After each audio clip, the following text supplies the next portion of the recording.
keep getting taken down when I call out my own people. Let's try this shit again. To my Latinos, particularly my Mexican people, when you push your internalized racism onto people who are darker than us, you are doing the work of the colonizer. Just because you're a lighter shade of brown doesn't give you any favor with the palm-colored people. They will smile in your face while you clean and build their homes, landscape their yards, watch their children, and work in their fields. Land that they stole from us, by the way.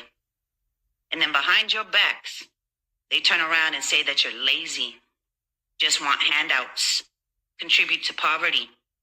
They call you rapists, drug dealers, and murderers. They complain that you're stealing their jobs, yet these are the jobs that they don't want to do themselves. They make you work 20 times as hard to earn the same shit that they got for working 20 times less as hard. They pay you shitty wages, make you work in subpar working conditions, and don't give you any kind of health benefits.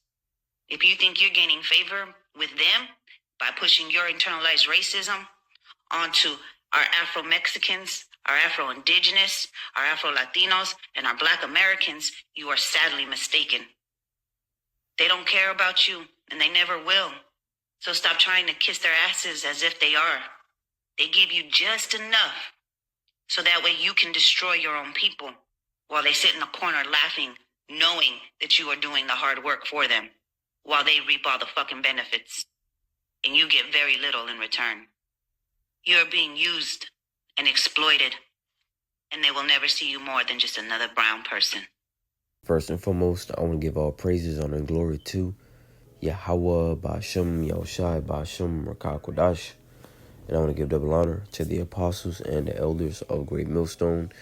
I want to say shalom to them for liquor in this word in truth and in sincerity. Okay, so, this lesson right here, it's going to pretty much be how the Lord, is gathering his people back. Of course, what I mean by that is ultimately of those that are of the elect.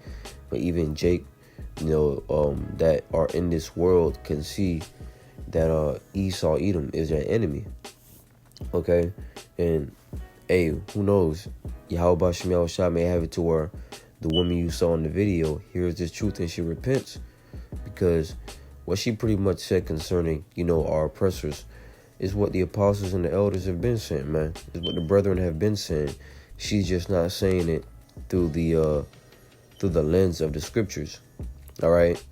But these are things that we've known already, that the so-called white man, Esau, all right, don't really love our people. All right, never did and never will. His objective is to keep Jake divided. All right? So this truth, is doing exactly the opposite of what he wants, which is a good thing, because Yahweh Ba'ashem Yahushua is bringing Jake back together. This is Jeremiah 50 and 33. It says, Salakia, thus saith the Lord of hosts, the children of Israel and the children of Judah were oppressed together, and all that took them captives held them fast. They refused to let them go. All right? And the children of Israel is, really, in this passage is dealing with the northern kingdom. All right, and the children of Judah is dealing with the southern kingdom. When you go into the history, all right, the kingdom of Israel split it, after King Solomon's death.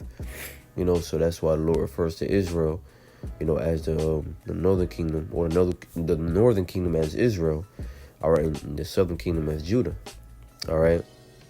But to go into this verse, I'm gonna read it again. It says, thus saith the Lord Yahweh of hosts, the children of Israel and the children of Judah were oppressed together. You see, and they were being oppressed together here in Babylon, America. Because the so-called white man, Esau, Edom, when he came to this land, he found a northern kingdom here. And as brothers and the apostles usually make the point, when Cristobal Colon came here, he saw that Jake was a peaceable people. And that nigga said, with 50 men, they can take it over. All right? So Esau, Edom, his sight is ultimately to oppress, the Lord's people. And that's happening here in America, man. All right? Because she was making a point how, you got the Northern Kingdom Jakes are that Esau that are looking down on, those of our people that are darker skin tone, and you got a lot of these Jakes out here. They're completely, hypnotized, all right, by Esau Edom. They want to be loved, all right, by the oppressor so bad. We go into, so-called black people, all right, having Stockholm syndrome. You have those of the Northern Kingdom that suffer of that too, man. All of the tribes deal with Stockholm syndrome, where they love the oppressor, no matter, how much the oppressor shows that he doesn't like them, man, right? Because, you got Northern Kingdom Jakes out there. They want to be so-called white people so bad, man. Just because you're a lot of skin tone don't make you that person, right? You're ultimately who your father is. All right, but as the tides are starting to change, you see people that are trying to, you see like so-called white people, all right, or people of their complexion, starting to get tans. All right, why are you trying to get a tan if you're proud of your skin tone? It shows you that the natural order of things, the natural color of things, is to be, that dark, rich skin tone. And of course, if you're not that dark skin tone, that don't mean that you're, not an Israelite. All right, because it's not based off of that. The point that I'm making is that, all right, those of our people, our Northern Kingdom at that, and they look down upon Jake with the darker skin tone. All right, because the devil is in rulership, and the devil, Esau Edom, has made it a staple, or to what's the word for it? He's made the standard of beauty, to be that pale tone. All right. So, that's the point I want to make on that. You know what I'm saying? And all of our people are being oppressed together here in America. All right, and the oppressors don't want to let us go. And she also made the point in that video that, that they make the excuses. See, like I said, like brothers have been saying, they make the excuses of, the Mexicans are stealing their jobs, and these are the jobs that, they don't even want to do themselves. That shows you that Esau is a hypocrite, man. All right, let's go to the book of Job. This is Job 20 and verse 4. It says, knowest thou not of this of old, since man was placed upon earth, that the triumphing of the wicked is short, right? Because Esau has triumphed in this in this time, right? That they got the fatness of the earth, and the earth is in their hands. They got the best of everything right now. Hey, you go to, I'm not talking about like niggas like Bill Gates and Jeff Bezos. I'm talking about the lower level Edomites, like the Edomites in your communities. You go to these different communities, man, you're like, damn, like Esau Edom is living, nice houses, nice cars. And I'm not saying this out of envy or nothing like that. I'm just saying it to make the point that, they're truly in their blessing, and if the lower level Edomites, are living this good, how much more, the elite, you see? So they have triumphed in this time. All right, but their triumphing is short, and it's getting ready to come to an end. It says, and the joy of the hypocrite, but for a moment, you see? So the hypocrite is Esau, and his joy is for a moment. Because these same Edomites, they'll smile you in your face. They'll smile you in your face, and then when you gone, they'll talk shit about you. All right, they'll call you a spick. They'll call you a nigga, a coon. All right? Hey, after you sit down in one of their chairs, when you leave, they're wiping that shit down with alcohol and hot water. You see? That's the move of a hypocrite, man. And the crazy part about it is Jake is more sanitary than Esau. But that hatred within them, it caused them to do, weird shit like that. All right. Verse 6 says, though his excellency mount up to the heavens, and his head reach unto the clouds, yet he shall perish forever like his own dung. They which have seen him shall say, where is he? Because when it's all said and done, all right, the Edomites are going to be done away with forever. And that's a shot at vocab, because, he wants to believe that the Edomites, either are already done away with, which brothers have already disproved that claim that the Edomites are done away with, right? But He also, wants to not believe that the Edomites will be destroyed forever. All right, but the scriptures say what they say. The Edomites are still here. The Edomites are in power. All right, and in that due time, that due season, the Lord is going to completely wipe the nation of Edom off the face of the earth. All right, as a form of judgment. See, and that's why he's letting them build that tab. That's why he's letting them build their iniquity even more. And Esau is trying to escape that judgment, but he can't. It's already sealed. You can't escape the Lord. All right? Hell, we couldn't escape Yahweh Bashim Yahushai, in his judgment. How much more you Edomites who he hates, man? All right, so it's coming. Let's go to, I think I want to go back to Jeremiah, the 50th chapter, hit a point. Because Jeremiah 50 and 51, this is Yahweh Bashim Yahushai clearly, cursing out our America. If you can understand these scriptures, when he's referring to Babylon, it's ultimately, America. Now, of course, when he speaks of Babylon, you gotta, you gotta distinguish between the ancient Babylonian Empire or when he's talking about America. Because America is Babylon, but Babylon goes back to the Hebrew word babal, which means confusion. All right, and that's all you get here in America is complete confusion. You can't even tell, all right, if a woman is a woman anymore, man. You got to question that. That's confusion. You see somebody walking, and you trying to, you thinking, is that a woman before you, look? Because you look, next thing you know, you come to find out it was a dude, you know what I'm saying? You feel ashamed. That's confusion, man. Jeremiah 50 in verse 4, it says, in those days and in that time, saith the Lord Yahweh, the children of Israel shall come, they and the children of Judah together, going and weeping. Yeah, and that's what's happening right now. Ultimately, those that are returning to the Lord, all right, we've turned to the Lord and we're weeping, man. All right, we're weeping with fasting to the Lord, because fasting is part of weeping. We're seeking Yahweh Bashim Yahushai. It says, they shall go and seek the Lord their power. They shall ask the way to Zion with their faces thitherward. And then that's pretty much them coming to the prophets and inquiring of the Lord Yahweh Bashim Yahushai. Because the only way to inquire of the Lord is through his prophets. And it's crazy. People don't see it, man. Like, our people really don't see, truth hidden in plain sight is what they call it. How that the men that you see on a weekly basis out there preaching, man, these are the men that has the answer through the Spirit to your problems, man. All right, literally have the answers to your problems.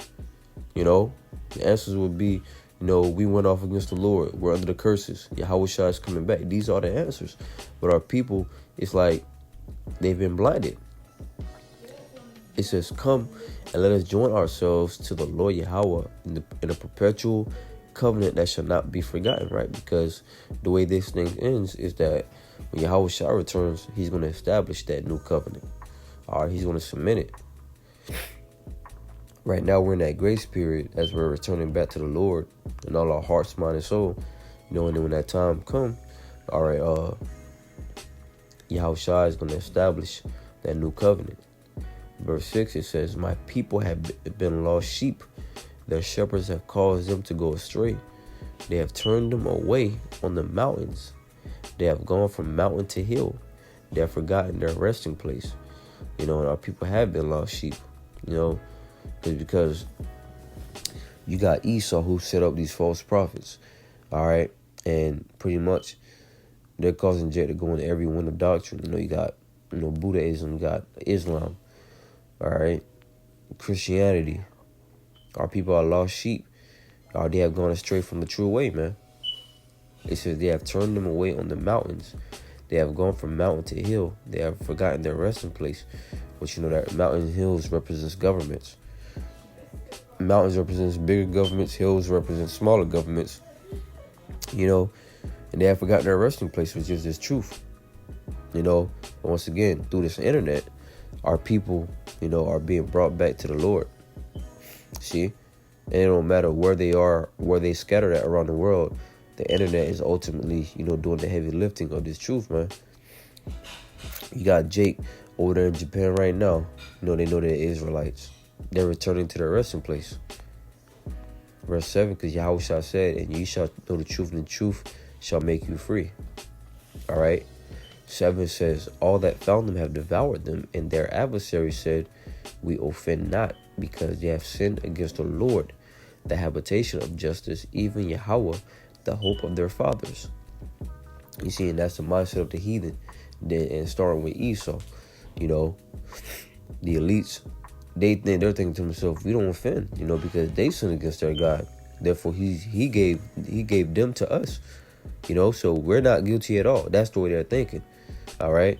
But you have history of what Esau did to our people, and they got to pay for that, So the joy of the hypocrite is but for a moment. Our people are waking up, both northern and southern kingdom.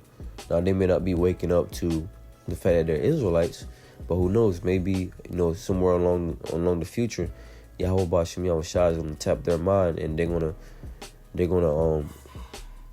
come into this truth, man. Because ultimately, when they wake up, the things that they know at that moment, may ultimately be the gateway, for lack of better words, to the truth. Because, hey, the men of the Lord has been saying these things about the devil, right? About Esau. Esau is the enemy. All right, Esau don't like you. Northern and southern kingdom. See, and that's where the skin color thing, takes a seat, because, people want to think, oh, it's about skin color, this and that. That's why the white men don't like us. Nah, man. All right, if it was about skin color, he'd love the northern kingdom, right? Right. If it was about, because you got Israelites, all right, that are that lighter skin tone, but Esau still shows animosity towards them.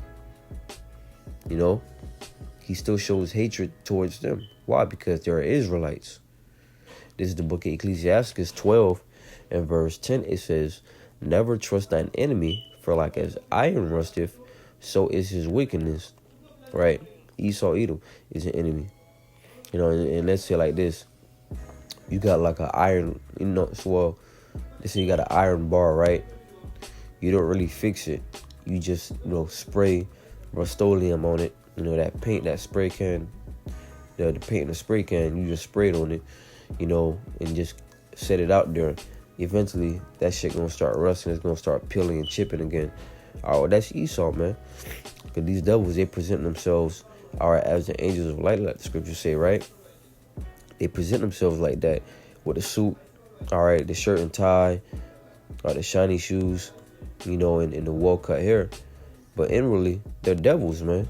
And eventually, that devil behavior is going to show, despite the suits, and the shirt and ties. All right, he could be a devil and still, have that meek appearance, man.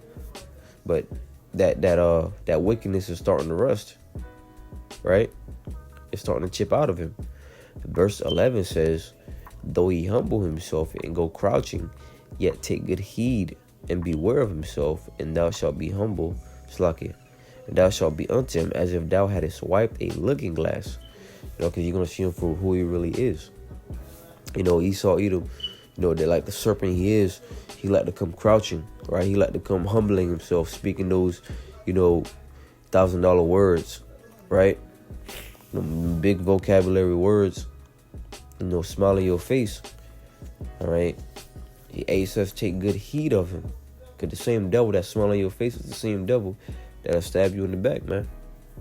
Like I said earlier, Esau, he'll smile in your face, talk to you, laugh. But then when you leave, he's talking shit about you, man. All right, looking for ways to overthrow you.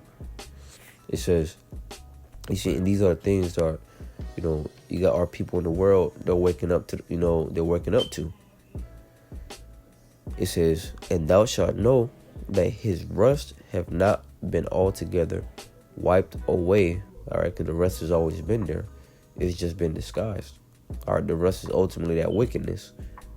It's always been there. It's just been disguised. You know, it's an illusion. Our people has been deceived.